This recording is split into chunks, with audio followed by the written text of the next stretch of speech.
buenas noches, gracias por acompañarnos. Estamos ya en Conversando la Noche aquí en Mega TV, nuestro espacio dedicado a dialogar con la gente, con personas que nos parecen importantes en su actuación en el ámbito de la sociedad, ya sea desde la cultura, la política, el empresariado, distintos ámbitos. Lo importante es que son personas que nos pueden dejar reflexiones, pensamientos, que pueden abrir debates, en este caso con una persona muy vinculada a la cultura.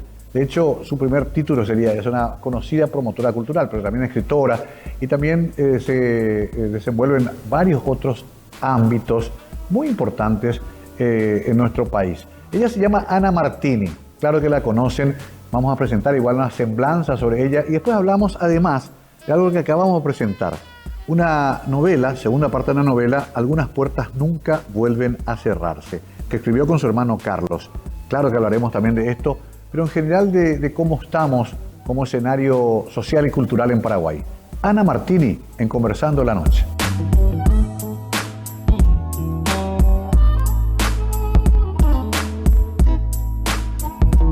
Ana Martini nace en Asunción en 1961. Es una destacada escritora, gestora cultural, docente y comunicadora paraguaya, con una amplia trayectoria en los ámbitos de la literatura, el cine y las políticas culturales.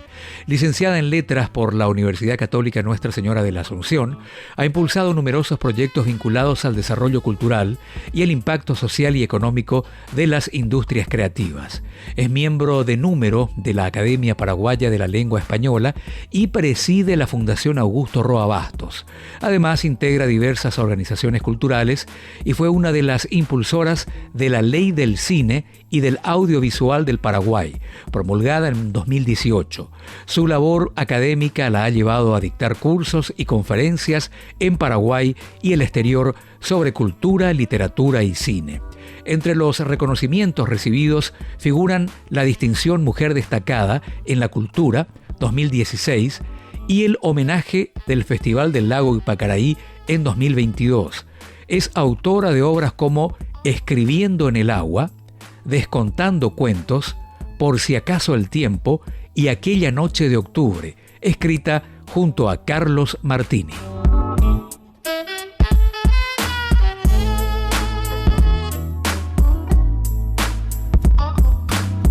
Querida Ana, bienvenida a Mega TV. ¿Cómo estás, amiga? Hola Mario, ¿qué tal? Bueno, muchas gracias por esta invitación y qué agradable siempre conversarle en la noche.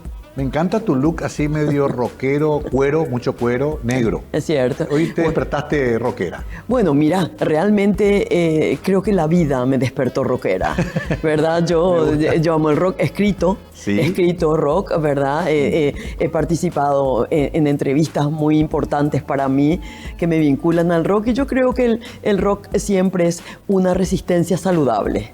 Me acuerdo, ahora me vino a la memoria de esas excursiones que hacíamos antes para ver los conciertos de Amnesty, de Sting, Bruce Springsteen. Creo que también te fuiste con nosotros, ¿verdad? Claro que sí. Es más, me he encontrado hace poco con alguien porque me han mandado fotos. Sí. Me han mandado fotos porque viajó con nosotros en una de las ocasiones, yo creo que recordás, uno que fue embajador Miguel Solano. Ah, claro. Bueno, sí. La señora me mandó unas fotos de ese viaje. Éramos tan jóvenes. ¿Verdad que sí? Pero bueno, sí, íbamos a buscar porque acá no llegaban los grupos hasta que comenzaban a venir. Pero acá veo licenciada en Letras por la Católica, asesora cultural, docente, creadora, comunicadora, miembro del número de la Academia Paraguaya de la Lengua Española, presidente de la Fundación Augusto Roa Bastos, largo estuvo, miembro del PEM. Toda tu vida estuvo rodeada por esto de la cultura. Mira, yo creo que realmente todas nuestras vidas tienen ese cruce cultural, ¿viste? Porque los ritos de pasaje, si pertenecemos a alguna religión, si tenemos una comunidad en la familia, si venimos de una familia de inmigrantes, si hemos estado vinculados a una lengua determinada, todos son realmente cortes culturales que lastimosamente en el Paraguay no podemos reconocerlos, ¿verdad? Claro, como ellos. Cierto. En otras partes del mundo, viste que por eso, Mario, cuando los paraguayos y paraguayas viajan, yo creo que comprenden más nuestra cultura. Claro. Porque ven afuera. Exacto. Ven afuera. Entonces, yo creo que todos somos seres profundamente culturales. No siempre reconocemos nomás eso. Claro, sí. Quizás hay una confusión también en aquello de que las expresiones artísticas solamente son la cultura. La cultura en realidad es todo, incluyendo nuestro paso por la dictadura, que aparece otra vez aquí, que aparece en Narciso, que aparece en Las Herederas. Qué curioso, ¿no? Como sobre todo nuestra generación todavía está transitando los recuerdos de esa época y lo que se intenta formular ahora con la democracia. ¿Fue tan fuerte el estronismo hasta tal punto que también permeó nuestra cultura? Y yo creo, Mario, que fue fuerte, sin duda alguna, fue un proceso muy fuerte. Sin embargo, creo que lo más fuerte es una transición no consciente. Yo creo que eso fue realmente lo fuerte, porque en otros países viste que la transición fue absolutamente deglutida, Sí. fue exprimida, fue pensada, fue reflexionada, fue unida y vuelta. En cambio, yo creo que en el Paraguay costó mucho, porque como diría Led Zeppelin, parece que la canción es la misma. Me encanta, claro. ¿Verdad? The song remains the same. Exactamente. Porque escuchaba aquella noche que presentamos el libro contigo y con Carlos, que también éramos esos chicos que en medio de esa opresión teníamos la fantasía de cantar Adiós chico de mi barrio, de bailar los temas de Voltops y Alta Tensión. Nos creamos una especie de burbuja también para seguramente sobrevivir ante tanta opresión, Ana. ¿No te parece que pasaba eso también? Yo creo que eso fue indispensable. Ajá. Yo creo que esas eran como islas en las cuales podíamos refugiarnos siendo esos náufragos, porque realmente estábamos también, ¿verdad? Como diría, estábamos naufragando en un mundo irreconocible para nosotros. Porque yo creo que los jóvenes, los niños, naturalmente tienen un sesgo esperanzador y proyectivo. Exacto, y proyectivo, sí. ¿verdad? Sí. Se bastan las películas sobre el Holocausto en que el niño de pijama a rayas... Así mismo. Entonces, yo creo que hay algo siempre como de lo que uno puede realmente agarrarse. Yo creo que la música, la literatura, todo ese mundo que rodeaba y que venía de afuera. ¿Viste? Claro. Mayo del 68. Hace poco estuvimos recordando la avenida Rockefeller, por ejemplo, al Paraguay. Cierto, sí. ¿Verdad? Sí. Y grandes manifestaciones. Grandes manifestaciones. Y viste Sí. que eso es casi desconocido todavía. Totalmente. Bueno, ahí me diste pie otra vez. Esto va a ser un diálogo muy interesante porque con Ana además nos conocemos hace años. Ella recuerda, yo no tanto, porque era una cosa que parece que hasta fui yo que hizo 15 años. Pero bueno, estamos hablando del siglo pasado. Épocas hermosas, pero claro, Ana, qué difícil incorporar eso a la enseñanza sistemática de la historia, por ejemplo. Nuestros chicos, nuestros hijos, sobrinos, nietos en algunos casos, todavía no saben muy bien lo que pasó en esa larga noche de los 35 años de dictadura. Saben algunas cosas, pero no se hizo todavía el análisis verdadero, profundo, sincero de lo que fue eso. Por lo tanto, también hay una posibilidad de repetición de ciertas cosas. Entonces, ¿qué hay que hacer? Hay que meter en los programas de estudio cómo hay que enseñar lo que nos pasó en el pasado reciente. Y a mí me parece muy importante, Mario, en ese sentido, recurrir siempre a los archivos. ¿Verdad? Yo creo que los archivos son fundamentales. Sí. Yo no sé si en el Paraguay realmente se pudo producir un corte. A eso me refería yo con lo de Led Zeppelin, sí. ¿verdad? No sé si se pudo producir un corte porque vemos que hay muchas figuras que siguen, sí, ¿verdad? cierto. Que siguen en el escenario. Entonces creo que eso dificulta que podamos tener un horizonte relativamente claro desde dónde hablar. Sin embargo, están los archivos. Claro. Y yo creo que eso no puede ser dejado de lado, porque yo creo que en los archivos está nuestra historia, está un registro a donde podemos acudir, y esos archivos son los que deberían hablar para trasvasar a los textos, a los cuadernos, a los libros. Mira, a vos y a mí también nos pasó algo, y yo creo que a los de toda nuestra generación. Las guerras que el Paraguay tuvo, 2 guerras muy cruentas, fueron vividas en los libros de una manera totalmente vacuas de contenido. Sí. ¿Verdad? Correcto. Idealizadas. Idealizadas. Sí. No hemos tenido, por ejemplo, todos esos otros relatos de los niños, Exacto, de las mujeres, sí. la parte económica, Claro. los hospitales de sangre, por ejemplo, en la Guerra del Chaco. Y fíjate qué ironía, como diría Rodrigo el Potro, ¿verdad? La guerra del 70 fue la tercera guerra fotografiada en el mundo. La primera fue la de Crimea, la segunda la de secesión, la tercera la guerra de la Triple Alianza. Fotografías que nunca vimos. Por ejemplo. ¿Verdad? Bueno, claro. ¿verdad? Y la guerra del Chaco fue una guerra filmada. Sí. donde se hace un ensayo también de lo que vendría después. Y tampoco vimos. Entonces, fíjate, dos registros fundamentales no pudimos ver. Imagínate lo que eran los otros registros, los de los diarios, claro, los libros. Decí que hubo un trabajo, por lo menos en el Bicentenario, me acuerdo, de recuperar el Cabichuí, de recuperar ciertas cosas. Se hace un trabajo. Víctor Jacinto viajó a Francia a buscar los archivos.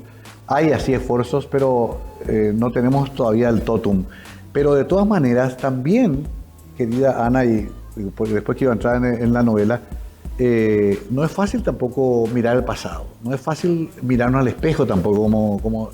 Es un ejercicio que requiere cierta voluntad y cierta resistencia importante en cuanto a decir, sí, tuvimos estas desgracias. Sí, había amigos nuestros que fueron torturados, desaparecidos. Sí, había Puragüez. Sí, se intervino el Cristo Rey y nos robaron el sueño. Hace poco recordamos los 50 años. O sea, también es un ejercicio hasta psicoanalítico revisar nuestro pasado. Y yo creo que siempre es un ejercicio psicoanalítico porque ese detalle que vos dijiste del espejo, ¿verdad? El espejo es verdadero y no es tierno. No es tierno. Exacto. ¿Verdad? No es como el amor. Y no nos miente. Claro, no es como el amor, ¿verdad? Porque cuando uno se enamora, se ve en el otro, bueno, se ve lindo, se ve linda, ¿verdad? Sí. En cambio, el espejo no tiene esa benevolencia y yo creo que la historia muchas veces tampoco. Entonces, enfrentar a la historia es enfrentar una verdad que es menester, yo creo que para ello, tener un componente, que todos tengamos también un componente filosófico. Ajá. Importante. ¿Verdad? Claro. Quiero dejar eso para la vuelta porque leo esto y les doy una idea de qué es lo que estamos hablando. Cuando hablamos de esto con Ana y también de la novela, una ciudad que aprendió a no hacer preguntas, un pasado que sigue respirando en silencio. A medida que la historia avanza, lo que habíamos pensado se desvanece. Esto escribe Mirta Roa en la contratapa del libro, un poco introduciéndonos en el clima de algunas puertas nunca vuelven a cerrarse. A la vuelta quiero entrar un poquito más a fondo con la novela y también cómo es eso de escribir con un hermano o con otra persona un libro a 4 manos, como un concierto de piano. ¿Cómo se hace ese trabajo? Y sobre todo, qué interesante, ¿no? Porque son dos mentes que están proyectando algo en un texto. A la vuelta con Ana Martini conversando en la noche.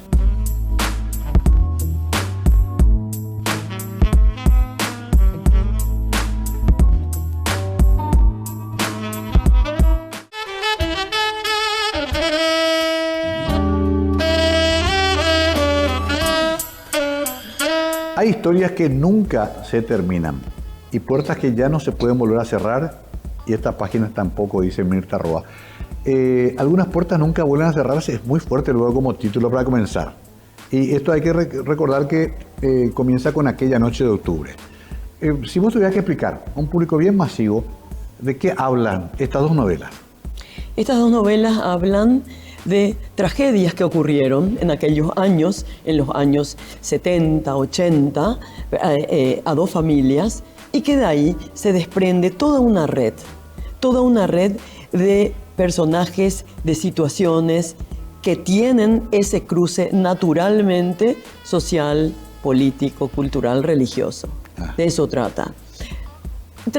Y yo creo, Mario, que realmente trata de cada una de nuestras historias, ¿verdad? Porque ir al pasado, no hay pues texto sin contexto. Claro. Entonces, bueno, uno no es una familia en el aire, uno es una familia en un barrio relacionado con un grupo de amigos, ¿verdad? En consonancia con amigos de los padres, de las madres, ¿verdad? Con ausencias elocuentes, con inmigrantes, ¿verdad? Con todos esos procesos que nos cruzan, y eso, de eso hablan estas dos novelas. Qué interesante, porque finalmente uno entonces va a encontrar también cosas con las que se va a identificar, porque si bien cada matiz es diferente y cada historia es particular, hay muchas cosas que nos pasaron en común como sociedad.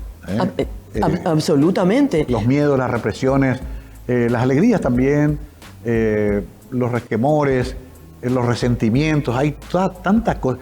Lo difícil es ponerlo en un papel y más entre dos cabezas que están pensando? ¿Cómo lo hacen?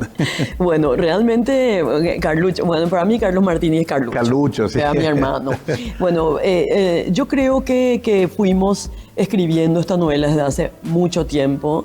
Inclusive yo siempre señalo, ¿verdad? Nosotros fuimos mecidos con canciones por mi abuelo español, sí, ¿verdad? Como mamá. Y bueno, entonces para nosotros realmente la escritura fue previa a la grafía. Porque ya había muchas cosas que se iban grabando. Claro. ¿Verdad? Y yo creo que estábamos escribiendo en nuestro corazón, estábamos escribiendo en nuestra memoria para siempre. Qué ¿verdad? interesante esto, porque es como un libro que ya se estaba escribiendo en la cabeza de ustedes. Así y en las mismo. conversaciones nocturnas. Así y mismo. los secretos compartidos. Así mismo. Ya. Y como yo señalo siempre, ¿verdad? Que eso pasó con los inmigrantes. No pudieron traer todo. No podían traer todos los muebles, no podían traer toda la ropa, pero sí traían un gran bagaje en su memoria. Entonces eso yo creo que nos llegó con mucha fuerza. Y desde el punto de vista práctico, yo estoy tratando de imaginarme, porque vos sabés que me gusta escribir también, pero lo veo un proceso tan individual, tan encerrado yo solito, ahí escribiendo, revisando. Ahora, ustedes se muestran lo que escribieron, hablan y van escribiendo. Claro. ¿Cómo el sistema? Escribe Carlucho, en general él inicia. Ajá, en general él inicia. Y entonces me dice, mira, ¿cómo vos ves esto? Y Carlucho, yo por los posteos que los hace Sí. en los chats y compañía, él siempre tiene una reflexión en relación a los libros, en relación Cierto, claro. a frases, en relación Sí. a esto. Y entonces esos son como disparadores muy fuertes Ajá. que nos llevan, digamos, a construir personajes. Y de repente, como en este caso, por ejemplo, hay un personaje que se nos salió a él y a mí, se Sí. escapó de él y de mí. Ah, ¿sí? Entonces, estábamos pensando, bueno, ¿qué iba a ocurrir? Y más allá de nuestro deseo, se fue desarrollando. Y eso yo creo que nos dio mucha alegría, porque él va escribiendo, yo voy escribiendo, vamos comentando, vamos enlazando eso con nuestras historias, aún sin darnos cuenta. ¿Y este comisario quién es? El comisario yo creo que siempre es esa figura de la autoridad, ¿verdad? Que, viste Mario, que para nosotros acá en el Paraguay, porque estamos teñidos de esa época, Sí. siempre da un poco de miedo. Sí, claro, hasta ahora. ¿Verdad que sí? Uno veía la caperucita roja y temblaba. Siempre, siempre. Bueno, y siempre la autoridad tenía esa doble cara. Ajá. ¿Verdad? Claro. Porque por un lado, aparentemente tenía que cuidar algo, pero por Exacto. otro lado, realmente era un delator, Sí, ¿verdad? exacto. Podía ser un maltratador, Exacto, ¿verdad? Era alguien que ocultaba. Qué interesante que se transmite en la figura del comisario, pero que puede ser también un papá autoritario, que puede ser un profesor, déspota. Absolutamente, y de hecho casi se desarrolla. Y la que lleva adelante el hilo conductor Sí. de esta novela es la hija de él. Ah, Es la hija. ya. Viviana es una hija de él, ¿verdad? Que tarda, digamos, una noche está en un auto con alguien que le propone matrimonio. Ahí ella duda porque habían venido de un entierro y ahí va para atrás. Entonces termina el libro en esa misma noche. Somos una generación que, así como bailaba feliz los temas de moda, supo que, por ejemplo, su profesor de religión, Mario Serprono, murió en mesa de tortura, ¿verdad? O supo que estaban presos sus compañeros. Con Carlos, vos sabés que pasamos muy cerca del tema del 76. Eso también, él habló mucho últimamente de esto. Eso también marcó a fuego a él, a nosotros y a toda una generación. Eso también aparece un poco en el libro, esa época de tantos temores y de tantas frustraciones. Con mucha fuerza. Con mucha fuerza aparece en el libro porque fueron momentos donde se produjeron quiebres fundamentales. Y como Carlucho dice, ¿verdad? Bueno, ahora yo digo porque Carlucho dice, para nosotros también fue un quiebre familiar muy fuerte. Claro, él se animó a ¿verdad? hablar de eso y es fuerte eso. Sí, pero se también, animó. lo que pasa es que también, igual que lo que me pasa a mí, nosotros con Carlos vivimos toda nuestra vida expuestos. Al ponerte frente a una cámara ya estás expuesto y bueno, ahí puedes ir mimetizarte en ser otra persona o serlo. Él es exactamente lo que es. Es así, es así. Es así. Pero vos sabés que a mucha gente, y te habrá pasado en tu familia, grupo de amigos, te dicen, mejor no hablemos de ciertas cosas, porque ya no olvidamos el pasado. Lo cual sí, yo sé que funciona para muchas cosas, pero no podemos renunciar a nuestra historia tampoco, ¿no? No debemos, no debemos porque una versión correcta del pasado nos puede dar una visión precisa del futuro. De lo contrario, estamos realmente caminando sobre un terreno muy riesgoso y muy fangoso. Yo siempre cuento algo que a mí me impresionó. Nosotros somos cinéfilos. Claro, a muerte, sí. ¿verdad? A muerte, Sí. a muerte. Época que íbamos al cine Roma, Granados, Guaraní. ¿Y vos te acordás que había 3 o 4 películas? Sí, veíamos Entrábamos todas, de sí. siesta y salíamos en la noche. Salíamos en la noche, Sí, ¿verdad? Sí, era continuado. fantástico, fantástico era. Bueno, y yo hice un tour, Sí. porque la última película que vi con mi padre en el cine Guaraní fue La novicia rebelde, Mirá vos, antes de que se fuera. hermosa película. Hermosa. Yo la volví a ver 800 veces porque entendí que ahí tenía que venir un mensaje de él, porque se había ido. ¿Verdad? Entonces, finalmente hice un tour. Me fui a ver los lugares donde se filmó La novicia rebelde en Austria. En Austria. Pero antes pasé por Innsbruck. Innsbruck es un pueblo, una localidad donde la gente va a desarrollar deportes de nieve, esquí. ¿Cierto? Entonces, un lugar de sueño. Bueno, llego a Innsbruck, me alojo en un hotel muy importante, no voy a decir el nombre, ¿verdad? Un hotel donde uno entraba y en el hall había chocolates de regalo, Claro. unas manzanas verdes, Ajá. como diría Borges, ¿verdad? Las manzanas de oro de las islas, unas manzanas verdes, todo tan tentador. Yo dije, bueno, este es otro mundo. Y en el ventanal, todo ese paisaje lleno de nieve. Y cuando estaba por tomar un chocolate y por llevarlo, miro para arriba y había unas pantallas que rodeaban el salón, y en las pantallas estaba la entrada de los soldados americanos En la Segunda Guerra Mundial. de la Segunda Guerra Mundial Ajá. a un campo de concentración. Ah, Entonces se veía la entrada de los soldados y la salida de unos seres, claro. ¿verdad? Que eran Fantasmagóricos. huesos famélicos, Sí. ¿verdad? Entonces yo no podía entender cómo en ese lugar de alto lujo, Sí. con ese chocolate, ¿verdad? Con esas manzanas, Claro. Sin embargo, también ocurrió eso. tenía que estar la memoria. Claro. Porque Austria se ratifica justamente en esa memoria. Entonces entiende que eso está más allá de cualquier consideración. Qué interesante, porque es como decir, sí, este es el paraíso, pero también vivimos nuestro infierno. Claro. No, claro. no perdamos la memoria. No. Qué interesante. No conocía esa nota, la primera vez que te la escucho, y me ayuda mucho a entender. La escritura, mi tío Oscar decía que uno escribe para sí mismo, finalmente. Que no hay que estar tan expectante de que tengamos lectores ni éxito, mucho menos. Pero primero sirve siempre también como una especie de terapia, ¿no? O sea, ¿a vos te hace bien escribir? A mí me hace bien, bueno, escribí desde siempre, Claro. ¿verdad?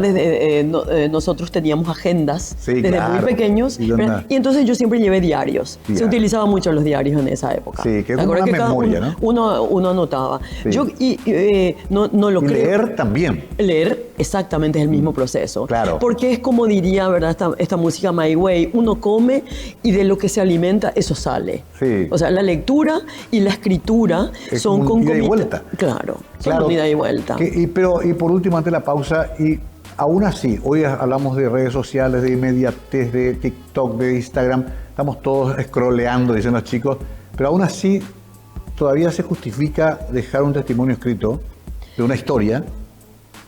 Y se justifica porque es el registro de nuestro breve paso por esta existencia que, como sabemos, es una primavera en el marco de la nada.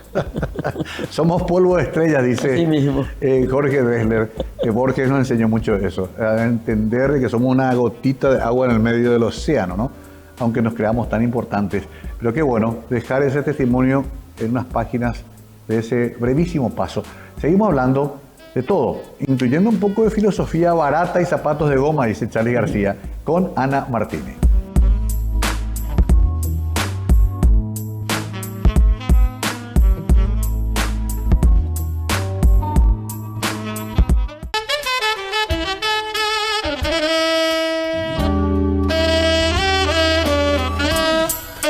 Seguimos con Ana Martini y leo al azar una página, Los muertos velan los sueños. Viviana observaba a su padre dormir. Desde que había empezado a perder la memoria, el comisario dormía tranquilo, como si dormir fuera olvidar y el olvido un alivio. pero a veces hablaba solo de cosas que Viviana no entendía, nombres que no reconocía, lugares que no podía ubicar. Qué difícil también, querida Ana, entrar en el universo de lo que fueron sus padres. Alguna vez escribí un relato que dice Dios Padre, porque yo a papá realmente lo veía como un Dios, medio inalcanzable, pero también tenía muchos reparos y cuestionamientos, porque los jóvenes somos así, ¿verdad? Podemos pasar toda la vida tratando de comprender qué fue esa figura tan fuerte que nos marcó la vida, ¿no? Mira, qué interesante lo que decís, porque nuestros padres comprendemos lo desconocidos que eran para nosotros cuando se van. Sí. Yo creo que nada es tan movilizador como encontrar lo que nuestra madre o nuestro padre escribió, por ejemplo, y no nos mostró. Claro. Porque ahí estaban amores, Sí. ¿verdad? Había traiciones. Miedos. Había también erotismo. Claro. Algo que para nosotros es impensable, padre. Claro. ¿Verdad? Si eran unos viejos que creo que podían tener. ¿Verdad? En cambio, un amigo mío, apenas murió su madre, me dijo, Ana, vos no sabés lo extraña que ahora le veo a mamá. Porque había encontrado unas cartas Claro. de ella de cuando era joven. Vos que sos cinéfila, y creo que Carloncho también Carlucho alguna vez habló del tema, los puentes de Madison. Ah. Que revisan el álbum de la mamá y ahí descubren que tuvo un amante que era Clint Eastwood, el fotógrafo. Y una de las hijas le encanta y al hijo le da asco Sí. saber que es su mamá. Totalmente. Tuvo un amante. Sí, ¿Entendés? sí, Como, nosotros sí podemos, pero ellos no pudieron haber tenido. No, esa figura Francesca se llamaba ella. Cierto. Y la frase esa, ¿verdad? Sí. Mi vida le di a ustedes, pero mi muerte es para él. Brutal. Ahí bueno, cuando le pide, ¿verdad? Que Cierto. tiren las cenizas. Exacto. ¿Te acuerdas de esa frase? Muy fuerte. Y que además Hermosa. fue un amor muy furtivo de un fin de semana. Es un fin de semana. Cuando había viajado Claro, el papá. pero ahí encuentra ella un sentido y un propósito. Yo creo que ahí es donde ella deja justamente su legado también. Claro, y descubrir eso por parte de los hijos fue un proceso complejísimo. ¿Qué frase me dejaste? Cuando se van recién comenzamos a entenderlos, ¿no? Porque me acordé nomás porque acá también Viviana escucha cosas que va diciendo el papá medio adormecido, que ella no entiende de qué es. Y vaya a saber una de las cosas que el papá sabía y vivió, ¿verdad? Claro. A ver, me encanta esta charla porque creo que algunas puertas justamente no es que nunca vuelvan a cerrarse, tienen necesariamente que abrirse en todo caso. Es cierto, es cierto. Aunque a veces el proceso sea duro. ¿Eso se consigue, a ver, espontáneamente o hay que hacer una especie de disciplina, tipo el psicoanálisis o tipo alguna otra disciplina para lograr abrir esas puertas, según lo que vos pensás? Mira, y lo podemos hablar a nivel social también. Ajá. Yo creo, Mario, que nuestro país, al haber estado tanto tiempo encriptado, porque realmente estuvimos muy encriptados y sin posibilidades de que el mundo nos llegue y nosotros llegar al mundo. La isla rodeada de tierra. Absolutamente. Hay algunas cosas, hay muchos procesos que no han sido transparentados. Claro. Entonces, a mí me parece que necesitamos naturalmente tener mecanismos como para generar posibilidades de encontrar entre todos verdades. ¿Verdad? Ayer estuve en el lanzamiento de un libro justamente de un sobrino tuyo, Ajá. ¿verdad? De Eduardo Velázquez Romero. Ah, sí, un libro claro. muy interesante, ¿verdad? Sí. Donde él decía algo... El hijo de Sani. El hijo de Sani. Sí. El doctor. Todos somos vulnerables, solamente que hay algunos que son mucho más. ¿Verdad? Claro. ¿Por qué todos somos vulnerables? Porque todos podemos realmente sufrir algo, ¿verdad? Pero algunos seres mucho más, los niños, las niñas, los adolescentes, ¿verdad? Los pueblos originarios. Entonces yo creo que todo lo que contribuya, todo lo que socialmente contribuya a que podamos abrir puertas, aún puertas dolorosas, nos lleva a un desarrollo personal y colectivo que nos puede situar en un futuro promisorio. Claro.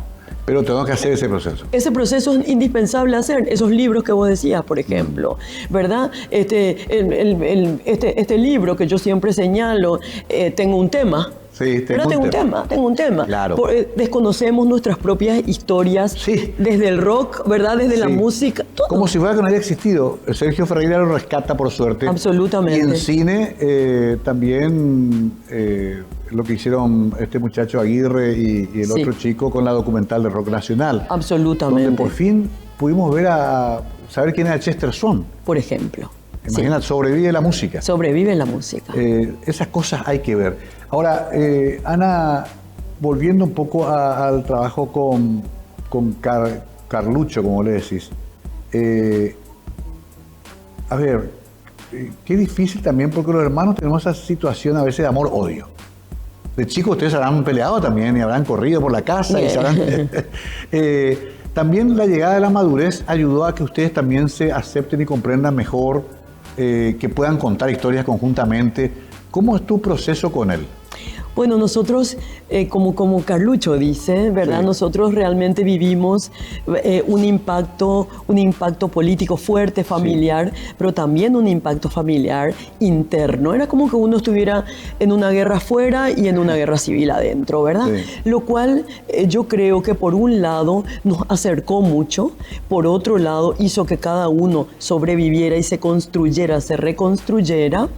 Y como vos decís, efectivamente, yo creo que a medida que pasa el tiempo, hay solamente dos posibilidades. Y también con los padres, porque viste que con los padres finalmente lo que nos une es el afecto. Sí, porque claro. puede ser muy distinto a ellos. Y Sí. sos muy distinto muchas veces, como vos decís. Bueno, Claro. con los hermanos pasa lo mismo.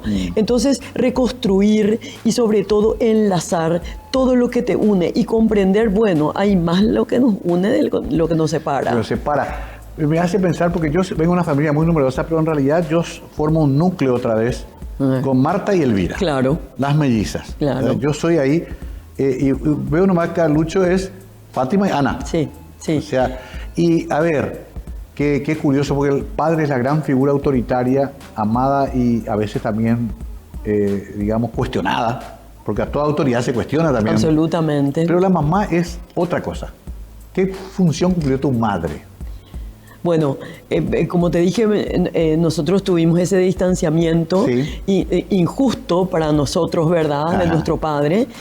Pero nuestra madre siempre había sido una mujer muy lectora, Ajá. muy viviendo su contemporaneidad. Mamá estudió arte, mamá estudió a manejar joven, Sí. le gustaba mucho, había ingresado a la universidad ella, Para la ¿verdad? época Ingeniería era- y matemática, claro, ella realmente era una mujer muy formada y eso coadyuvó mucho a darnos una imagen de que el conocimiento, la cultura, el trabajo eran felicidad. ¿Verdad? Nosotros la veíamos leer a mamá. En casa nunca nos insistieron que leyéramos, pero mamá leía y se reía. Claro. Entonces había un placer naturalmente Claro. en ese hecho y una biblioteca grande. Pero además- Mamá una figura troncal. Troncal, ahí está la respuesta. Pero además tenía que llevar el barco más allá de las vicisitudes internas que ella pasaba en su matrimonio. Claro. Había que seguir adelante. Había que seguir adelante. Le costó, Sí. le costó mucho, ¿verdad? En Porque esa época para más difícil. mucho más porque además yo siento que ella se mantuvo vertical, ¿verdad? Y más allá de afectos que podía tener, yo creo que ella se adscribió a un proyecto de dignidad.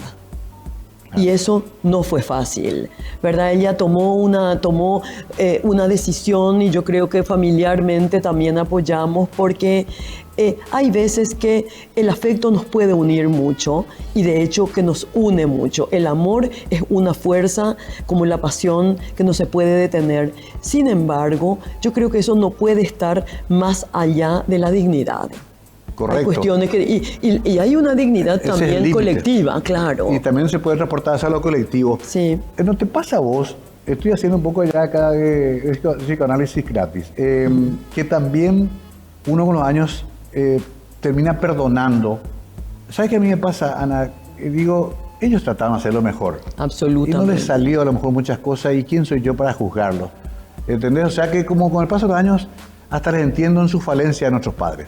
Sí. ¿Ok? Si papá se fue o si papá era cabezudo y mamá era estoica, pero también sufría.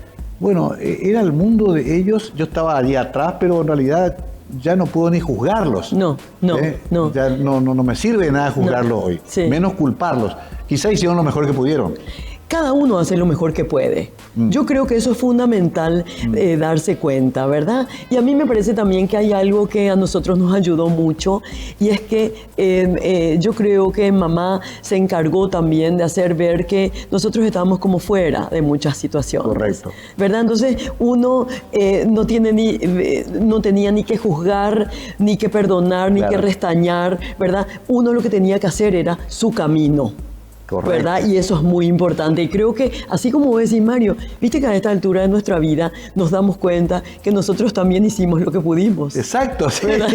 Estamos en esa época nosotros. ¡Claro! Y bueno, también corriendo el riesgo de ser juzgados por nuestros hijos. Así mismo, así mismo. Entonces, todas esas cosas se van comprendiendo y se pueden también, ¿por qué no?, transmitir en literatura, en alguna manifestación artística. Para eso está también el arte, ¿no? Justamente para poder sublimar esas cosas que están tan adentro nuestro, que es lo que hace Carlos y lo que hace Ana hace mucho tiempo. Hacemos la última pausa y estamos con el final de esta interesante charla con Ana Martini.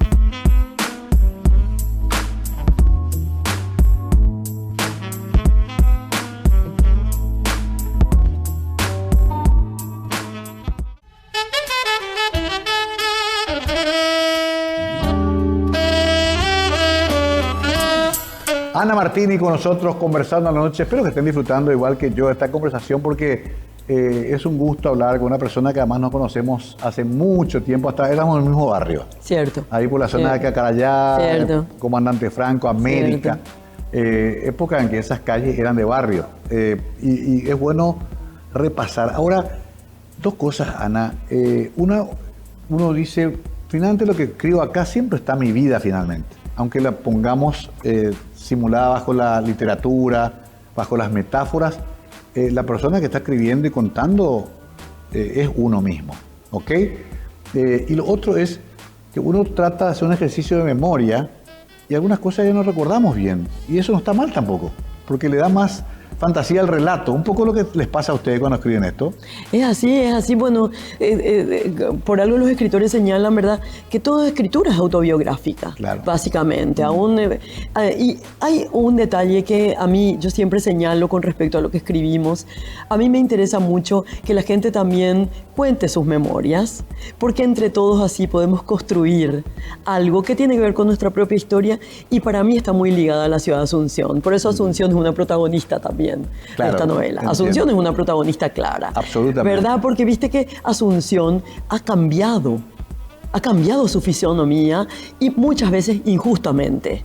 Porque realmente debíamos amarla como a la novia que se perdió, como dice, y sin embargo la mantenemos sucia, no se la cuida. La tradicional Avenida Colombia, Mariscal López, ha cambiado esa geografía. Y entonces uno espera, y en otros países, en otras ciudades, Mario, yo creo que a vos te pasa también, cuando vamos a Buenos Aires, es un alivio encontrar siempre lo mismo. Claro, ¿verdad? Es previsible. Porque hay geografías que cambian, como son nuestras geografías físicas personales. Yo ya no tengo la misma altura, mi pelo no es el mismo, tengo arrugas, pero frente a eso que cambia, uno espera, ¿verdad?, que en Madrid que la Cibeles esté, ¿verdad?, en Buenos Aires que esté el Obelisco, y sin embargo en Asunción no nos hemos esmerado en mantenerla. Por eso esta memoria, a nosotros nos interesa que también la gente contribuya contando su Asunción, contando su ciudad. Alguna vez me tocó escribir una columna del Baúl de los Recuerdos, y a mucha gente le encantaba, y otra gente me decía, vivía en el pasado, ya se fue de esa ciudad. Yo hablaba de los cines, como te dije recién, las matinés, las heladerías que nos íbamos, que era un gran paseo, los cócteles bailables.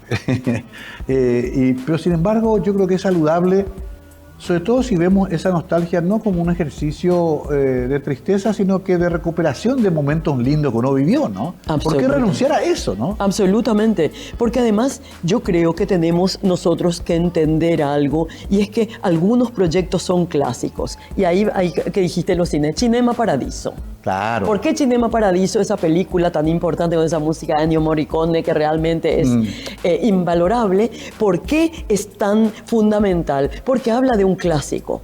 Bueno, Asunción tiene realmente procesos que son clásicos.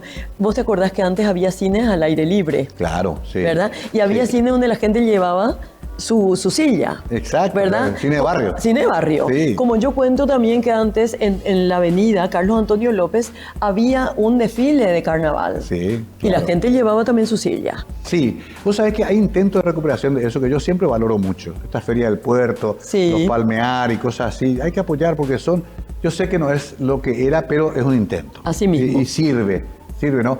Pero, ahora que vos me decís, los europeos tienen mucho más clara esa película hace años. Ellos conservan sus lugares como una especie de referencia a la que siempre se puede volver. O sea, la Puerta de Alcalá está ahí. Para Ahí siempre. está, ahí está. Uno sabe que va a estar, vos decías, las Cibeles. O sea, no fue en vano que ellos preservaron eso y lo siguen cuidando como una joya, ¿no? Claro, claro, porque son símbolos. Viste, por ejemplo, acá muy pocos recuerdan el desfile de la Victoria. Totalmente. ¿Verdad? Muy poco. No poco. saben ni siquiera dónde estaban los arcos. No sabemos, ¿verdad? Porque nada fue preservado. Y sin embargo, como vos sabés, porque hace poco atravesamos ese recuerdo nuevamente a los Chacoré, esos jóvenes que fueron en ese momento, algunos tenían 17, 18, Sí. 20 años, merecen ese reconocimiento. Y ese reconocimiento también, como diría Meliá, territorialidad es identidad. Entonces, cuando tenemos los territorios, podemos mantener nuestra identidad. Cerca del final, dice, Viviana comprendió al fin la carta de Mercedes a Rosaura, donde la joven le contaba todo a su hermana. Descubrió dónde habían quedado sus propias respuestas. ¿Por qué esforzarse en enhebrar hilos sin agujas? Ahí comienza el final. Qué cosa, ¿no? Cuando uno después de muchos años cierra una historia, ¿no? Como a veces con una hermana hablando, salta de repente un recuerdo que resuelve un enigma que acompañó toda la vida, ¿no? Sí. Eso se ve mucho acá en el Sí, libro. así mismo es. Y sobre todo, mira, Mario, hay algo importante también, ¿verdad?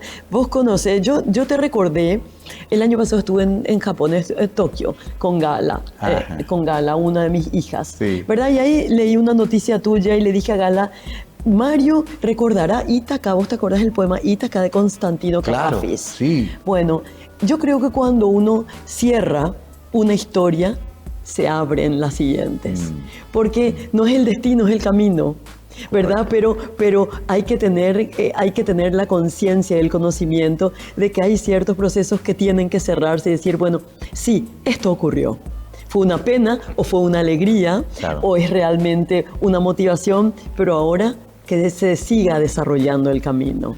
Exacto. Y en ese sentido, para entrar en la última parte de esta charla tan linda, querida Ana, que te agradezco profundamente, terminás esto, presentamos un lindo acto, Bernardo Nevi Farina, Luza Pena, gente muy querida en la presentación. Vos pasando los vinilos. Yo pasando mis vinilos, que me divertí mucho y la gente estaba emocionada porque parecía un cóctel de la Providencia con el Cristo Rey. Y la felicidad de Carlucho también. Cuando uno deja esto, ¿qué sentís?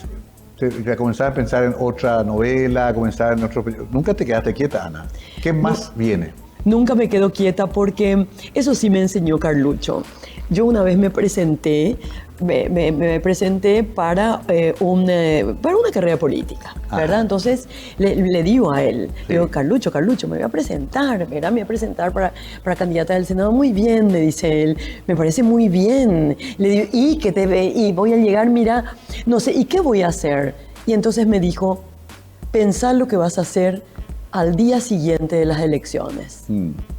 ¿Verdad? Bueno, ese domingo, por supuesto, vi los resultados y todo el mundo, Sí. todos los que me rodeaban y con quienes habíamos hecho la carrera política, estaban desolados, Sí. no habían entrado. Pero al día siguiente yo tenía un proyecto para un programa de televisión. Claro. Entonces me fui al día siguiente. Entonces, frente a esto, yo ya sigo teniendo el siguiente proyecto, que es el tercer libro. Qué En eso estamos con interesante, Carlucho. claro, o sea que Ana escritora sigue. Qué interesante lo que decís, porque justamente gran parte de las frustraciones y esa cuestión tan fuerte que es la depresión, muchas veces está vinculado a que no tenemos más planes que ese por el cual apostamos, un gran amor, un acceso a un nivel político o económico importante, nos sale, y si no tenés el plan B, comienza el problema, ¿no? Claro. Quizás justamente ese apego al arte, a la cultura, a la expresión artística es lo que nos salva la vida también un poco, Ana. Y sí, porque como diría Neruda, ¿verdad? ¿Cuánto vive el hombre al fin? ¿Un año, 1000, un día o dos? ¿Qué quiere decir para siempre? Entonces yo creo que en el marco de nuestra vida, tener un propósito lo que hace es retrasar ese temor como dijo tu tío, cuando murió tu tía Ana Iris, hizo una tarjeta, dijo, partió a las sombras tan temidas. ¿Verdad? Yo creo que lo que retrasa ese temor a esas sombras tiene que ver naturalmente con esa simbolización que es la cultura, el arte, la escritura. Esa puede ser la huella.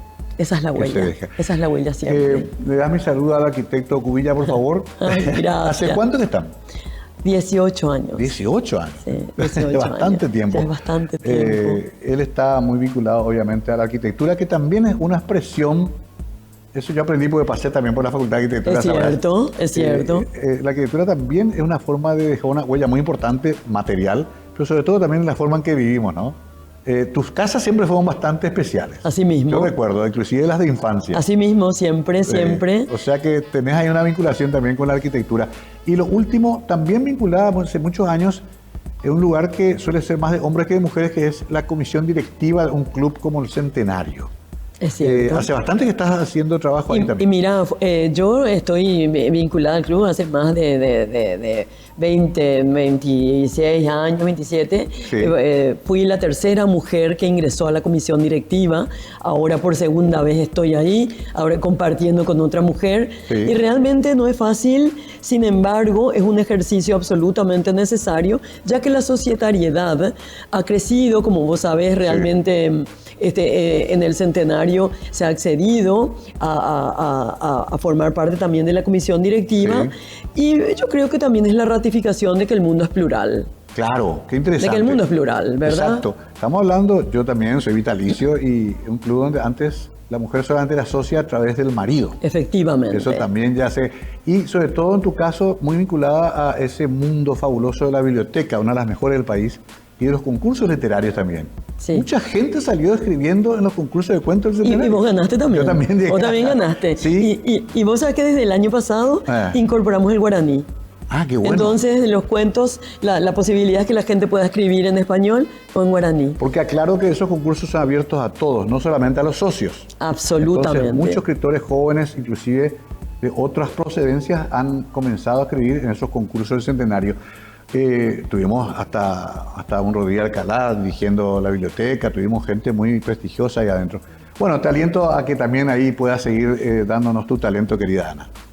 Muchas gracias, Mario. Bueno, y como sabes, también presido la Fundación Roa Bastos, que nos interesa muchísimo, no solamente por seguir, digamos, la tarea de Augusto Roa Bastos de difundir su obra, algunas han sido publicadas recientemente, que nunca han sido vistas, sino también como una manera de que toda la literatura paraguaya, como ese corpus tan grande e importante que es, sea conocida en el mundo, sea valorado y sea, sobre todo, que pueda seguir creciendo. Sí, qué bueno esto también, porque finalmente Roa Bastos así lo hubiera querido, ¿no? Así lo hubiera querido. Más allá de su obra, él quería ese mundo que beneficie a los nuevos talentos y a la promoción de la cultura en el Paraguay.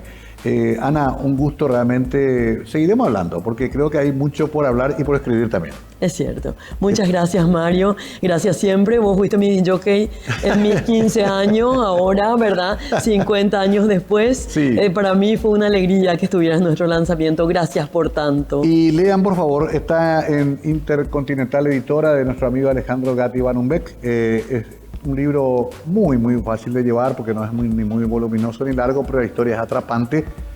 Algunas puertas nunca vuelven a cerrarse. Y si es posible, lean primero Aquella noche de octubre. Pero si no lo es, igual. Porque alguna vez Jacobo Rauskin me enseñó de que cualquier libro bueno, abierto en cualquier página, igual es útil, sirve y nos enriquece. Gracias, tengan buenas noches.